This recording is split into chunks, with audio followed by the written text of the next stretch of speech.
Sinibak na sa pwesto ng Northern Police District ang 5 pulis Caloocan na umaresto at nagsampa ng gawa-gawang kaso laban po sa ama ng pumanaw na leptospirosis victim sa Caloocan City. Natuklasan din sa investigasyon na may iba pang sinampahan ng inimbentong kaso.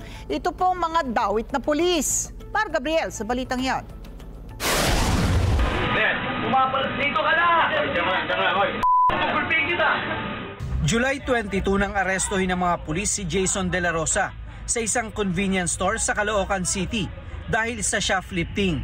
Pero kahit walang complainant, ikinulong pa rin siya ng 3 araw bago sinampahan ang kasong illegal gambling noong July 25. Habang nakakulong, tinamaan ng leptospirosis at kalaunan ay namatay ang kanyang 20 anyos na anak dahil sa paghahanap sa kanya sa gitna ng bagyo at baha.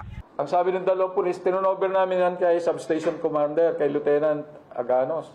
Ngayon, may record, wala. Doon pa, may violation ka na kagad doon. Na-blatter, wala. At ngayon, tinatanggi ni Substation Commander na na-receive niya. At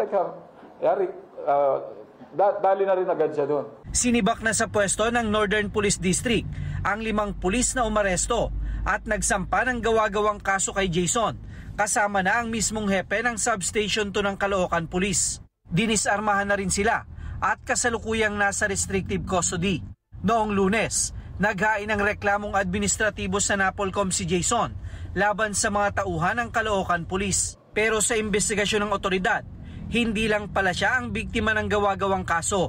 Maging si Manuel Hazul, na kasama niyang sinampahan ng illegal gambling, ginawa lang ding accomplishment ng mga pulis. Hindi rin po Kara-Cruz. Pinasok po siyang bahay.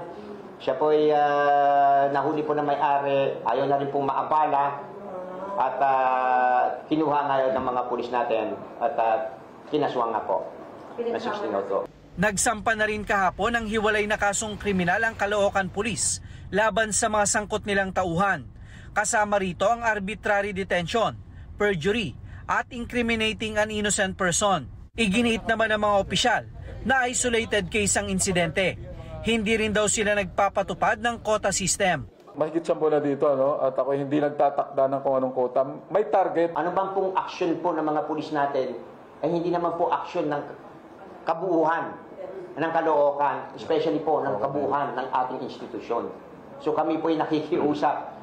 Sabi ko nga po, kami po ay transparent, hindi ho namin kinokondone, hindi ho namin tinotolerate.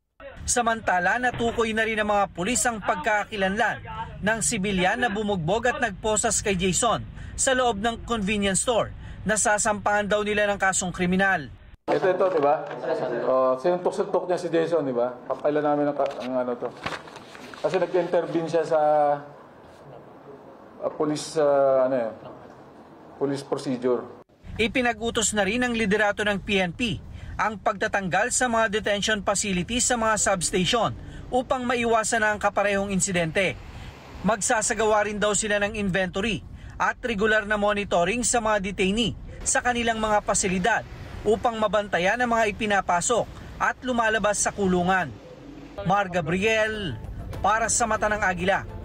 Matatag, matapang, matapat.